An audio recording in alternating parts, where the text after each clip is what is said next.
Hey everyone, it's that time again. First, let's start off with Star Trek.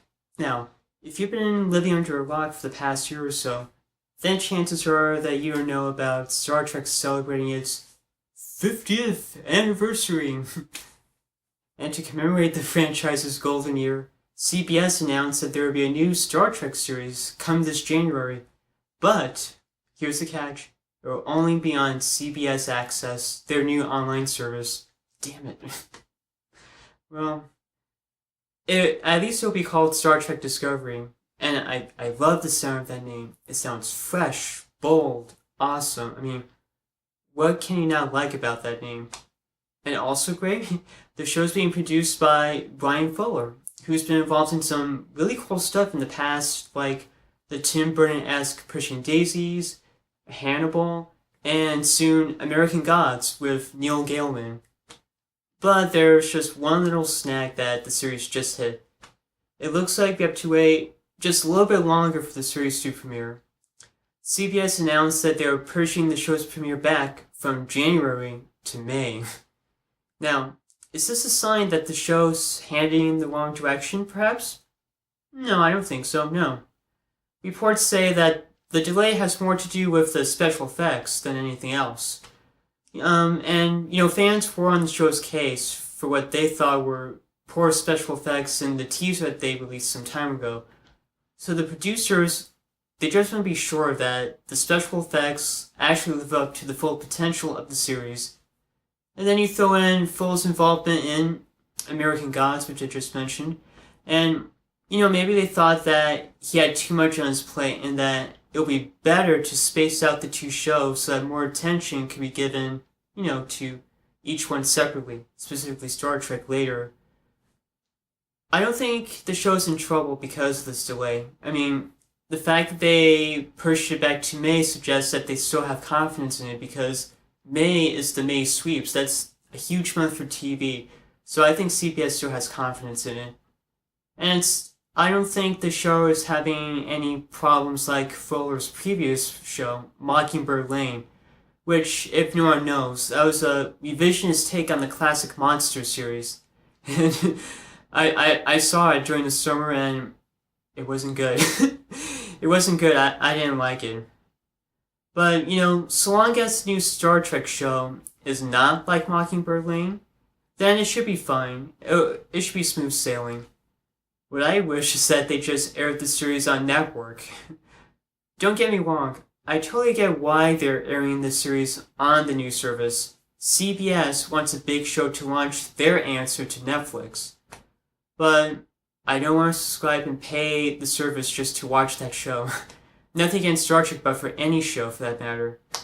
It should be free, like all the other Star Treks that came before it. But at least the pilot will be shown on CBS before it goes exclusively on CBS Access, so at least I have that to look forward to, but oh well. Remember the anime Pokemon Origins? Man, that was such a kick-ass show. It really brought back to me the excitement I had with Pokemon back in the 90s. And just saying that now makes me feel old. But really, what was so awesome about that show was how it was able to separate itself from the main series by focusing on the core aspects of the video game. So in many ways, Pokemon Origins was a direct adaptation of the video games. So all the stuff that we noticed while we played the game, we saw that in the series, and that was really cool to watch. So I was sad that the show only had just 4 episodes, and I'm not down anymore because I now play Pokemon Go on my way, so, that's good, but I still want more episodes of that series. And since I heard nothing from it after it aired, I figured it was done for good, but thank God I was wrong, because a new trailer has dropped that announces the series is back in the form of Pokemon Generations. Now, the cool thing about this show from the trailer is that the new series will focus on the various generations that make up the Pokemon video games. So the show will have appeal to all gamers, regardless of, what period they came from. Like me, for instance, I came, from the beginning, the red and blue era, so the episodes from that time period will definitely appeal to me, just as episodes from the Ruby Sapphire period will appeal to those who came to the franchise during that time period. You get the gist. It will have mass appeal to all gamers. Another thing that we took from the teaser is that the stories will not be told in the half-hour format of the previous show, Pokemon Origins, but rather in 3 to 5 minute segments. Now, I actually think this is pretty cool. Altogether, there will be 18 stories, which, if we fill them together, will run in length from, 54 to 90 minutes long. More likely, the running time will be somewhere in the middle, since the shorts will vary in length. Now, I have a feeling that they are taking a cue from Star Wars Clone Wars, where the features, I'm talking about the 2D one by the creator of Dexter's Lab, where the 2D features were comprised of smaller segments, but if you edited them together, they made a seamless, coherent film, which, I may add, cannot be said for the prequels themselves. I'm sorry, but I'm going off topic. That's another subject for another day. But just like the new Star Trek series, this show will not premiere on TV, but on the web. And I just think this is exciting news. I can't wait to see when it finally goes on the web. While I would have loved to have seen more of Pokemon Origins in its original form, this is just good enough. I'm fine with it. And I like the idea of then exploring the important moments from all the generations under one roof. I mean, it's experimental, bold, and awesome. I'm especially looking forward to the stories where we get to see what happens to, and I think it's Team Rocket. It looks like they're trying to break in with a Growlithe. That looks pretty cool. Perhaps a backstory to Giovanni. He's one of the more mysterious figures in the franchise. I would love to see and hear more about his side story. And finally, we get to witness the epic gym battle between Red and Lance. Now that is going to be kick-ass. I am so looking forward to this series. That's going to be on my list for sure. Here's some big news that shook the entire comic book world. Alan Moore, the legendary and prolific comic book writer, has announced that he is retiring from comics for good. He spoke to the British newspaper The Guardian, one of my favorite publications during the British election, about his decision as he was promoting his decade-long-in-the-works book, Jerusalem, which is 13,000 words long. Yeah, that's intensity and passion, people. It's hard to find that elsewhere. He said he feels now is the time to move on to do other things. He was afraid that he was becoming too comfortable in the comics medium and that he would no longer be able to challenge himself because of that feeling. He thought that he might jump the shark, so to speak, because he might be doing the same thing over and over again, which would be a disservice to both him and his audience. That's what he thought.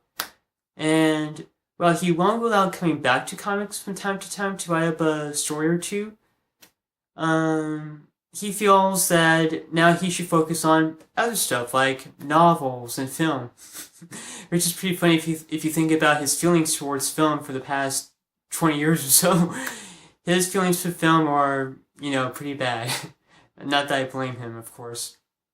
I was honestly not expecting him to retire. It came as a huge shock to me too, and I figured he would go on and on and on. I mean, you get the gist. I mean, it's surreal that he's actually not going to be focusing on comics full time anymore. It never occurred to me that he would actually leave the medium.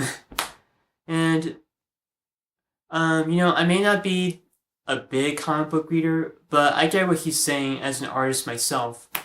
When you feel like you can no longer challenge yourself, then how can you better yourself? Any artist understands that fear and situation. And he deserves a well-earned break. He has earned his place in the realms of comic book history already. His legacy is safely secured, so he has nothing to worry about. His works there's so many. I'll mention just a few of them.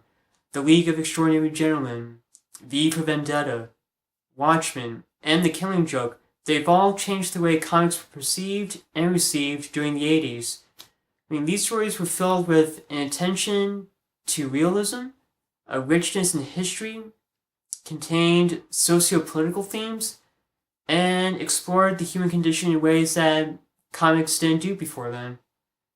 He will be missed, as will his snake god Glycon, along with his sharp tongue. I mean, before he left the door, he made a critique about the state of superhero films of late. He feels that our modern day films are ripping off or doing the same things that were done better a long time ago. That current films do not speak to or do not reflect the times, that they suffer from not being relevant.